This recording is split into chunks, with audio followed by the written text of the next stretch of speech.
नमस्कार प्यारे विद्यार्थियों, आज फिर आपका ईमैक्स कॉलेज ऑफ एजुकेशन की तरफ से इस वीडियो में स्वागत है।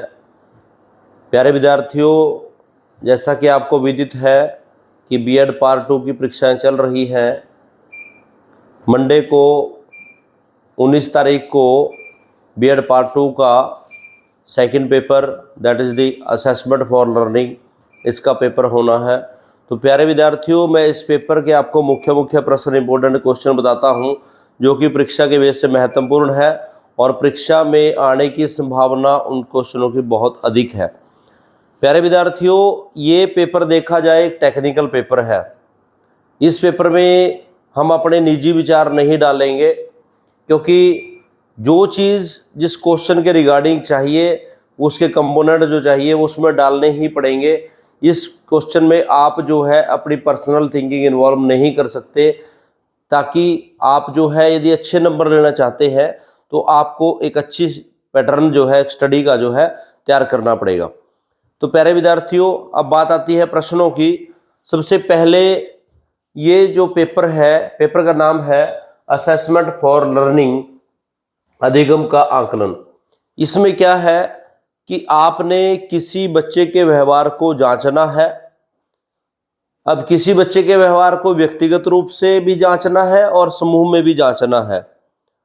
अब किसी व्यक्ति के व्यवहार को, किसी बच्चे के व्यवहार को समूह में जांचेंगे तो किस प्रकार से डाटा इकट्ठे करेंगे, कैसे इंटरप्रिटेशन होगी, कौन कौन से टूल है जो उस व्यवहार के संदर्भ में हो सकते हैं, कैसे आप व्याख्या करोगे, किस प्रकार जो परिणाम उसके व्यवहार के आते हैं उसकी व्याख्या कैसे, उनका रिजल्ट कैसे आप दोगे। पूरे का पूरा जो पेपर है वो बेस्ड है असेसमेंट आप कैसे करें, कैसे बच्चों का रिजल्ट तैयार करें, किस प्रकार से उनके बिहेवियर के रिगार्डिंग आप जो है सुझाव दे सकते हैं। पूरे पेपर में यही है। तो प्यारे विद्यार्थियों, इसमें जो पहला प्रश्न है, महत्वपूर्ण प्रश्न है, वो प्रश्न बनता है आकलन की धारणा क्या है, आकलन और मूल्यांकन में क्या संबंध है और इसका महत्व क्या है आकलन का। What is the assessment, what is the relationship between assessment and evaluation, and difference between assessment and evaluation and relationship between assessment and evaluation. ये प्रथम प्रश्न है जो आता है परीक्षा में। यहाँ से धारणा क्लियर होगी। प्यारे बच्चों, सबसे पहले आपको बताना पड़ेगा व्हाट इज असेसमेंट, क्या होती है, असेसमेंट की कैरेक्टरिस्टिक क्या होती है और असेसमेंट के अंदर क्या क्या चीज़ें हम इन्वॉल्व करते हैं। उसके बाद आपको डिफाइन करना पड़ेगा व्हाट इज इवैल्यूएशन, क्या होता है, इवैल्यूएशन की कैरेक्टरिस्टिक क्या होती है। उसके बाद दोनों के बीच में क्या रिलेशनशिप है उसको आप एक लाइन लगा के लिख सकते हो। असेसमेंट ये है और ये इवैल्यूएशन है। One is process, one is product. एक क्लासरूम में होती है, क्लासरूम के लास्ट में होती है, एक फॉर्मेटिव, एक सुमेटिव। इस तरह से आप जो है इन चीज़ों को डिफाइन करोगे। और उसके बाद आप असेसमेंट के क्या ऑब्जेक्टिव्स है, उद्देश्य क्या है, महत्व क्या है, वो सारी एक ही बात है। जैसे कि क्लासिफिकेशन ऑफ लर्नर्स की आप बात कर सकते हैं, गाइडेंस एंड काउंसलिंग की बात कर सकते हैं, बच्चे की कमियों की जो है उसकी वीकनेसेस की, उसकी परफॉर्मेंस का पता चल सकता है इवैल्यूएशन से। आप सर्टिफिकेशन दे सकते हैं इवैल्यूएशन से, आप जो है बच्चे को प्रमोशन दे सकते हैं इवैल्यूएशन से, आप फीडबैक दे सकते हैं इवैल्यूएशन के बाद। तो these are the objectives of evaluation.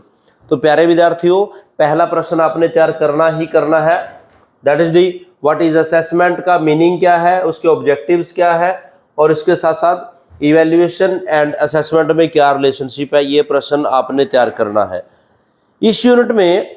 जो उसके बाद सेकंड मेन इंपॉर्टेंट पार्ट है, that is the types of evaluation.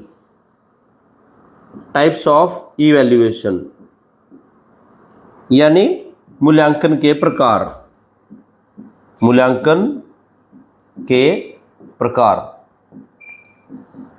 प्यारे विद्यार्थियों, मूल्यांकन के प्रकार में इस यूनिट में छोटे छोटे टर्म्स दिए हुए हैं। उनमें बड़ा क्वेश्चन तो आने की संभावना कम है, लेकिन छोटा क्वेश्चन आएगा ही आएगा, ये भी श्योर है।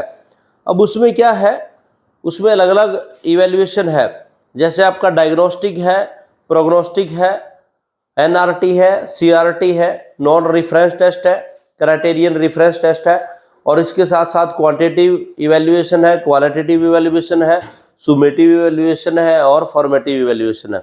तो प्यारे बच्चों, यहाँ से एक छोटा क्वेश्चन आने की पूरी संभावना है, पॉसिबिलिटी है। इसलिए ये 3-4 प्रकार की इवैल्यूएशन है वो तैयार करने हमने। फॉर्मेटिव जो असेसमेंट से रिलेटेड है, सुमेटिव जो इवैल्यूएशन से रिलेटेड है, एक प्रोसेस है, एक प्रोडक्ट है, इस तरह से इनकी कैरेक्टरिस्टिक है।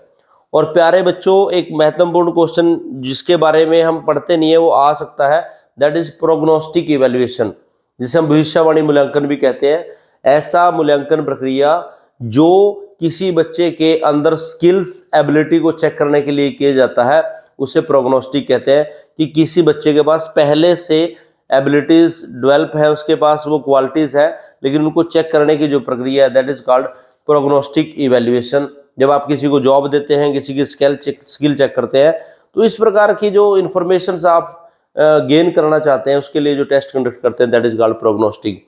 इसी प्रकार मार्गदर्शन, ये मानक संदर्भित परीक्षण और मानक संदर्भित परीक्षण और गैर मानक संदर्भित परीक्षण, ये इवैल्यूएशन भी इम्पोर्टेंट है। इनके बारे में भी आपको पढ़ना पड़ेगा। एक स्टैंडर्डाइज टेस्ट है, एक नॉन स्टैंडर्डाइज है, एक अध्यापक निर्मित है, एक विशेषज्ञ निर्मित है, वो एक वैध है, एक कम वैध है। एक का उद्देश्य जो है बच्चों की तुलना करना होता है, एक का उद्देश्य केवल योग्यता की तुलना या केवल योग्यता होता है। तो इस प्रकार से छोटी छोटी धारणाएं बच्चों आपने करना पड़ेगा। तो फर्स्ट यूनिट में मेरे प्यारे विद्यार्थियों आपने जो है 2 बातों पे ध्यान देना है। असेसमेंट इवैल्यूएशन क्या है, इन दोनों के बीच में रिलेशनशिप क्या है, इसके इंपॉर्टेंस क्या है, और दूसरी बात टाइप्स ऑफ इवैल्यूएशन यूनिट 1 में आपने ये करना है। उसके बाद है यूनिट 2। यूनिट 2 इसमें भी प्यारे बच्चों आपको 2-3 क्वेश्चन इंपॉर्टेंट है। सबसे पहला है ब्लूम टैक्सोनॉमी की objective. Bloom taxonomy objectives according to 2001 के जो उद्देश्य है उसके अकॉर्डिंग ब्लूम टैक्सोनॉमी क्या है, ये क्वेश्चन आ सकता है। अब प्यारे विद्यार्थियों इसमें आपने कुछ नहीं करना। इसमें मोस्टली जो चीज है आपको पता है, ब्लूम ने 3 पक्ष बताए थे, ज्ञानात्मक, दूसरा था भावात्मक और तीसरा था क्रियात्मक। इन तीनों पक्षों के सब पॉइंट इस क्वेश्चन में तैयार करने हैं। इस क्वेश्चन में आप ट्रायंगल बना के 1, 2, 3 इनके बारे में लिखोगे, ज्ञानात्मक, भावात्मक, और आपने मेन चीज देनी है 2001 में जो कॉग्निटिव बिहेवियर में चेंज हुआ था वो बातें नोट करनी है। जैसे रिमेंबरिंग था, अंडरस्टैंडिंग था, एनालाइजिंग था और क्रिएटिंग था, वो जो चीजें चेंज हुई है। तो ये पहला प्रश्न आपने जो है इन तीनों प्रकार के ऑब्जेक्टिव्स को डिफाइन करना है, क्या क्या चेंजेस हैं उनको एक्सप्लेन करना है, और इनके अंदर जो सब पॉइंट है, नॉलेज है, अंडरस्टैंडिंग, एप्लीकेशन है, स्किल है, इवैल्यूएशन है, सिंथेसिस है, उन पॉइंट्स को आप नोट करोगे। इसी प्रकार भावात्मक में रिसीविंग है, रिस्पॉन्डिंग है, वैल्यूइंग है, ऑर्गेनाइजेशन ऑफ वैल्यूइंग है और कैरेक्टराइजेशन है। इसी प्रकार फिर आपका साइकोमोटर में आ जाता है, रिफ्लेक्स एक्शन है, बेसिक मूवमेंट है, परसेप्चुअल एक्शंस है, वो सब पॉइंट्स जो है आप इस क्वेश्चन में एक्सप्लेन करोगे। तो ये मोस्ट इंपोर्टेंट क्वेश्चन है प्यारे बच्चों। और इसके बाद इसी यूनिट में एक क्वेश्चन आ सकता है अचीवमेंट टेस्ट। यूनिट 2 में ही ये भी इंपॉर्टेंट क्वेश्चन है, अचीवमेंट टेस्ट। अचीवमेंट टेस्ट, उपलब्धि परीक्षण। उपलब्धि परीक्षण प्यारे बच्चों, इस टेस्ट में उपलब्धि परीक्षण क्या होते हैं, इनकी विशेषताएं क्या है, इसकी परिभाषा क्या है, इसकी प्रक्रिया क्या है। मेन चीज आपने प्रोसेस पे ध्यान देना है, ये बच्चे करते नहीं है। प्रक्रिया जो कि मोस्ट इंपोर्टेंट है कि आपने टेस्ट कंडक्ट करना है, तो आप ये टेस्ट कैसे कंडक्ट करोगे। सबसे पहला इसका स्टेप है नियोजन यानी प्लानिंग। फर्स्ट में आप करते हो प्लानिंग। दूसरा संरचना, स्ट्रक्चर, और संरचना के बाद जो है आप इसका प्रयोग। संरचना में आप देखते हो, प्लानिंग में करते हैं कि मैंने किस चीज की अचीवमेंट चेक करनी है, कैसे क्वेश्चन पूछने हैं, कितना टाइम ड्यूरेशन रहेगा, कितने अंकों के प्रश्न रहेंगे। संरचना में आप एक ब्लूप्रिंट तैयार करते हैं, ब्लूप्रिंट कि कौन कौन से ऐसे टाइप क्वेश्चन पूछने हैं, ऑब्जेक्टिव टाइप क्वेश्चन पूछने हैं मैंने इस टेस्ट में। फिर आप उसका इंप्लीमेंट करते हैं, प्रयोग करते हैं, उसके बाद मूल्यांकन, और मूल्यांकन के बाद परिणाम। या रिजल्ट, और परिणाम प्राप्त करने के बाद उसकी इंटरप्रिटेशन करते हैं, उसकी रिकॉर्डिंग करते हैं। तो ये इसकी प्रक्रिया है, ये ध्यान देनी है आपने अचीवमेंट टेस्ट में। मतलब आप कोई भी टेस्ट कंडक्ट करोगे लगभग चीज़ें सेम रहेगी। तो अचीवमेंट टेस्ट क्या होता है, इसकी करैक्टरिस्टिक्स क्या है, इसकी डेफिनेशंस क्या है, इसकी प्रोसेस क्या है और इसके यूजेस क्या है, ये प्यारे विद्यार्थियों आप सभी ने इम्पोर्टेंट क्वेश्चन है। और इसी से रिलेटेड इसके साथ का जो दूसरा क्वेश्चन है वो क्वेश्चन है इसी यूनिट का, unit 2, that is diagnostic test, जिसे हम निदानात्मक परीक्षण, उसका अपोजिट है। वहां अचीवमेंट की बात करते थे, यहां बालकों की समस्याओं की बात करते हैं। इस टेस्ट का मोटिव है कि what are the problems of the learners, क्या क्या समस्याएं हैं बालकों की, कितने प्रकार की समस्याएं हैं, उन समस्या के पीछे क्या कारण है, उन कारणों को कैसे आइडेंटिफाई किया जाए, उन समस्याओं को कैसे सॉल्व किया जाए ताकि बच्चे की जो अचीवमेंट जो अच्छी हो जाए। इस प्रकार मेन मोटिव है to identify the problem of the learners. ये टेस्ट क्या है, इसकी प्रक्रिया क्या है, इसकी लिमिटेशंस क्या है, इसके उपयोग क्या है, ये भी इम्पोर्टेंट प्रश्न है यूनिट 2 में, इसका भी जो है परीक्षा में आ सकता है। और इसी यूनिट में एक चीज़ है कि आप जो है कोई टेस्ट कंडक्ट करना चाहते हैं, उस टेस्ट में आप जो है आपके सिलेबस में दिया हुआ है कंस्ट्रक्शन टेबल, आपने एक टेबल बनाना है, प्रश्नों का टेबल। उस टेबल में आपने देना है जिसको मैं कह रहा हूँ ब्लूप्रिंट, उद्देश्य के अकॉर्डिंग जो आपके छोटे क्वेश्चन, बड़े क्वेश्चन, जिसे हम कहते हैं ऐसे type question, objective question, short answer type question, EOS का मतलब क्या है, आपने एक पैटर्न सेट करना है कि जिसे ब्लूप्रिंट कहते हैं, कि बच्चे के ऑब्जेक्टिव्स के अकॉर्डिंग आपके जो है यहाँ आप जो है लिखते हैं ज्ञान, बोध, कौशल। तो ये एक ब्लूप्रिंट तैयार करते हैं आप, एक खाका तैयार करते हैं, और इसमें से आप यहाँ आपका विषय वस्तु आती है, विषय वस्तु कि आपका ये टॉपिक है, ये टॉपिक है इस यूनिट में, ये यूनिट यहाँ यूनिट वाइज है कि आप देखते हैं कि मैंने आपके फर्स्ट यूनिट में से कितने चैप्टर है, फर्स्ट सेकंड चैप्टर, 2 चैप्टर, इनमें से आप नॉलेज बेस्ड कितने क्वेश्चन पूछोगे, बोध बेस्ड कुछ नहीं पूछना, स्किल बेस्ड एक क्वेश्चन पूछोगे। इस तरह से बच्चे आप टैली करोगे। तो ये होता है कि ब्लूप्रिंट की आपने क्वेश्चन पेपर कैसे सेट करना है, और इसी में से आपके 3 क्वेश्चन है, ऐसे type, objective type, short answer type question. ये प्रश्न क्या होते हैं, इनकी इंपॉर्टेंस क्या है, इनका कंस्ट्रक्शन कैसे किया जाए, इनकी लिमिटेशंस क्या है, ऑब्जेक्टिव, ऐसे, शॉर्ट की।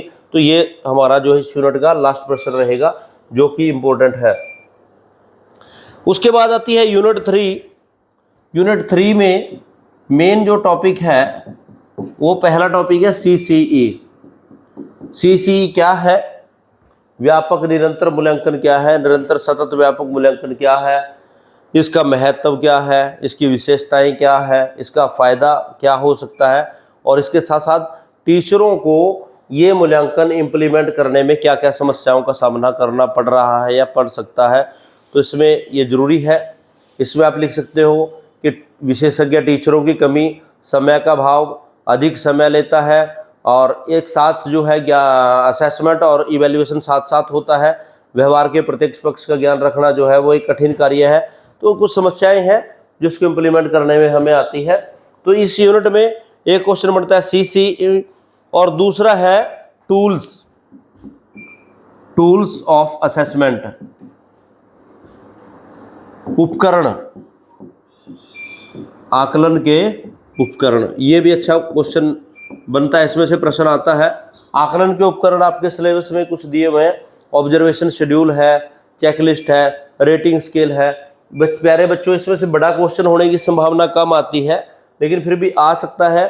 क्वेश्चन कैसे आ सकता है कि एक शोध के या एक प्रतियोगिता के उपकरण क्या हो सकते हैं, आकलन के उपकरण क्या होते हैं, एक अच्छे आकलन उपकरण की विशेषताएं क्या है, और ये जो उपकरण आपके इसमें दिए हुए हैं, चेकलिस्ट है, रेटिंग स्केल है, ऑब्जर्वेशन शेड्यूल है, इनमें से किसी एक पे जो है नोट आ सकता है, घटनावृत्त अभिलेख। तो ये आपका सेकंड यूनिट का सेकंड क्वेश्चन हो जाएगा, टूल्स उपकरण। और मोस्ट इम्पोर्टेंट क्वेश्चन इस यूनिट का जो आपने तैयार करना ही करना है वो है पोर्टफोलियो। पोर्टफोलियो क्या है, इसकी कंस्ट्रक्शन कैसे की जाए, इसकी इंपॉर्टेंस क्या है, ये इंपॉर्टेंट क्वेश्चन है। पोर्टफोलियो की धारणा, इसका क्षेत्र, इसके उपयोग और इसकी जांच कैसे की जाए। और इसी पोर्टफोलियो में प्यारे बच्चों एक 4 नंबर का क्वेश्चन आ जाता है कई बार, रूब्रिक्स क्या होता है। पोर्टफोलियो की असेसमेंट की जो टेक्निक्स है उसको हम रूब्रिक्स कहते हैं। पोर्टफोलियो असेसमेंट की जो टेक्निक्स है उसको रूब्रिक्स कहते हैं। तो यूनिट 3 में ये चीज़ें हमने जो है करनी है। उसके बाद हमारे पास आता है यूनिट 4। यूनिट 4 में भी प्यारे बच्चों 3-4 क्वेश्चन बनते हैं। यूनिट 4 प्यारे बच्चों इसमें 2 पोर्शन है, एक स्टैटिक्स का पोर्शन है और दूसरा थ्योरेटिकल पोर्शन है। स्टैटिक्स पोर्शन वही बच्चे करेंगे जिनको mean, median, mode, standard deviation, percentile ये चीज़ें अच्छे से आती है। लेकिन उसमें छोटे क्वेश्चनों के लिए मैं आपको बता दूं एनपीसी आप तैयार कर सकते हो, नॉन प्रोबेबिलिटी कर्व ये तैयार कर सकते हो। ये होता क्या है मैं आप थोड़ा सा पिक्चर आपको बना के दिखा दूं। आप ये पिक्चर पेपर में इस तरह से बना सकते हैं। ये इस तरह से होता है, ये 0 लेवल पे है, ये O है, ये X है और इसके अंदर आप बता सकते हो कि यहाँ 1 2 3 1 2 3 ये पॉजिटिव साइड के नंबर है, ये नेगेटिव साइड के नंबर है। इस तरह से आप ये डायग्राम बना दोगे और ये क्या करता है, जो भी हमारे पास फ्रीक्वेंसी है, कोई भी हमारे पास डाटा है, उस डाटा का प्रेजेंटेशन होता है। और यहाँ पर जो सेंट्रल पॉइंट है, मीन मीडियन का जो भी स्कोर है वो लगभग सेंटर में आता है। इसके अलावा कुछ स्कोर जो है वेरिएशन कर सकता है और मैक्सिमम स्कोर जो है हमारे रिजल्ट का जो है 95% जो है ये 2 नंबर पे आता है। यहाँ हमारा स्कोर जो है 68% है और मैक्सिमम स्कोर जो है 95 हमारे पास सेकंड नंबर पे आता है। तो प्यारे विद्यार्थियों इस तरह से ये एनपीसी का क्वेश्चन इसमें आ सकता है, स्टैटिक्स में तैयार कर सकते हैं। लेकिन थ्योरेटिकल पोर्शन के लिए हमारे पास क्वेश्चन आएगा फीडबैक।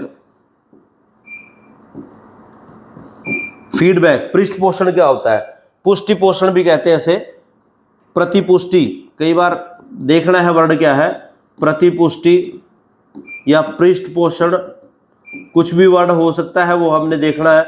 अब ये पृष्ठ पोषण क्या होता है, इसकी इंपॉर्टेंस क्या है और फीडबैक का इंपॉर्टेंस जो है आपके सिलेबस में एक वर्ड दिया होता है स्टेक होल्डर। स्टेक होल्डर का मतलब होता है प्रतिभागी। यहाँ कंफ्यूज नहीं होना, स्टेक होल्डर या प्रतिभागी का मतलब है अध्यापक और विद्यार्थी दोनों के लिए फीडबैक की क्या इंपॉर्टेंस है। तो फीडबैक का क्वेश्चन आप तैयार कर सकते हैं, बड़ा अच्छा क्वेश्चन है। इसका महत्व दोनों के लिए क्या है ये चीज तैयार करनी है। और एक इसमें है ग्रेडिंग, कई बार इस पे भी क्वेश्चन आता है, बहुत बड़ा अच्छा। ग्रेडिंग क्या है, ग्रेडिंग कैसे तैयार की जा सकती है और ग्रेडिंग का इंपॉर्टेंस क्या है, ग्रेडिंग किस प्रकार से एक बेस्ट असेसमेंट जो है टेक्निक हो सकती है। तो ग्रेडिंग वाला क्वेश्चन करना है।